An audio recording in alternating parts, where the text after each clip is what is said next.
რეალობის გაყალბების მანიპულაციური კამპანია ესტონეთის დანგრეულ შენობაში რეგისტრირებული ეკა გიგაურის საერთაშორისო გამჭვირვალობა საზოგადოების მოტყუებას და გრანტების კანონში შესატანით ცვლილებების დისკრედიტაციას გამოგონილი ფაქტებით ცდილობს. თითქოს ის სხვადასხვა პროფესიის ადამიანს შეეხება. კანონში დაგეგმილ ცვლილებებმა უცხოეთიდან დაფინანსებულ NGO სექტორში ქაოსი გამოიწვია, რადგან კანონის მიზანია ხალხმა იცოდეს, რას ემსახურება საქართველოში შემოსული უცხოური დაფინანსება. რას და რატომ მალავენ რადიკალური ოპოზიციის მოკავშირეები ანა ბერძენიშვილი განაგრძობს თემას.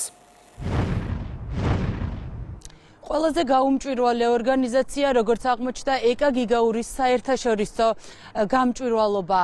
ორგანიზაცია სოციალურ ქსელში მორიგ დეზინფორმაციას ავრცელებს.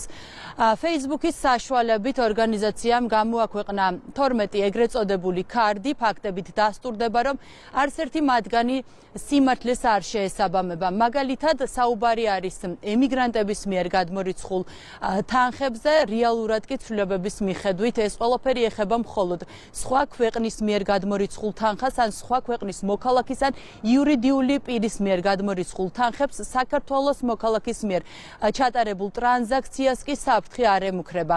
ეკა გიგაურის ორგანიზაცია ასევე დეზინფორმაციას ავრცელებს სხვადასხვა პროფესიის ადამიანებთან დაკავშირებით, მათ შორის მეწარმეების, IT სფეროს წარმომადგენლების, ექიმებისა და მსახიობების მიმართ ავრცელებენ ტყუილს, რომ ისინი უცხოეთიდან თანხებს ვეღარ მიიღებენ, რეალურად კი თანხებს ვერ მიიღებს ის ადამიანი, ვინც უცხო ქვეყნის მხრიდან გადმორიცხულ თანხებს პოლიტიკურ საქმიანობას მოახმარს.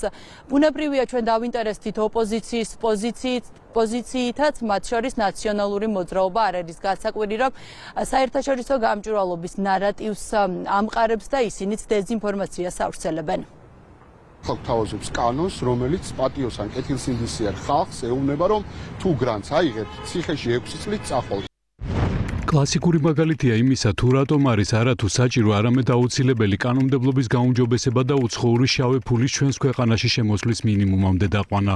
საერთაშორისო გამჭვირვალობის უცვლელი ერთპიროვნული და ტირანი მისივე თანამშრომლების ნათქვამია დირექტორი კაპიტანი გიგაური მორიგ ტყუილს ავრცელებს. როგორ შეიძლება ერთი სიტყვა მაინც დაუჯერო, როცა ორგანიზაციას დასახელებაში გამჭვირვალობა უწერია და თავად არის ყველაზე გაუმჭვირვალე და უცხოეთიდან მიღებული, არც ერთი თეთრის გასაჯაროება არ უნდა.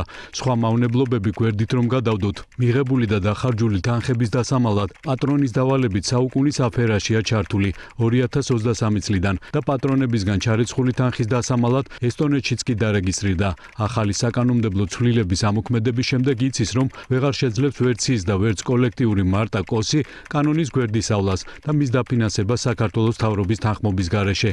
იცის, რომ მოუწევს იყოს ნამდვილად გამჭვირვალე და ახლა ცდილობს ხალხს მორიგი ტყუილი მოახვიოს თავს.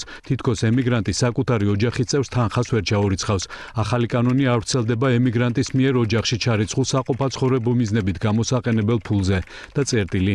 გარედან დაფინანსებული საერთაშორისო გაუმჭვირვალობის მსგავსი პირების ხელი შეშლის მცდელობების მიუხედავად, მაინც შევძლებთ, რომ ჩვენს ქვეყანაში იყოს მშვიდობა, გავატაროთ რეფორმები, ვიზრუნოთ ეკონომიკის გაზრდაზე, სოციალური საკითხების გადაჭრაზე და საქართველოზე, რომელიც ჩვენთვის სამშობლოა, ხოლო ასეთი ხალხისთვის მხოლოდ წარწერა ჯიბეში ჩადებულ პასპორტზე. ეს ორგანიზაციად წოდებული საერთაშორისო გაუმჭვირვალობა უკვე საერთაშორისო მასშტაბის დეზინფორმაციად გადაიქცა. საერთაშორისო ეგრეთ წოდებული გამჭვირვალობა, რომელიც არის სინამდვილეში აი ამ აგენტურული ძალების ერთ-ერთი ძირითადი ორგანიზაცია, ცდილობს, რომ როგორღაც საზოგადოება შეიყვანოს შეცდომაში, არადა იქ პირდაპირ წერია, რომ საზოგადოებაზე გავლენის მოხდენას როდესაც აპირებს.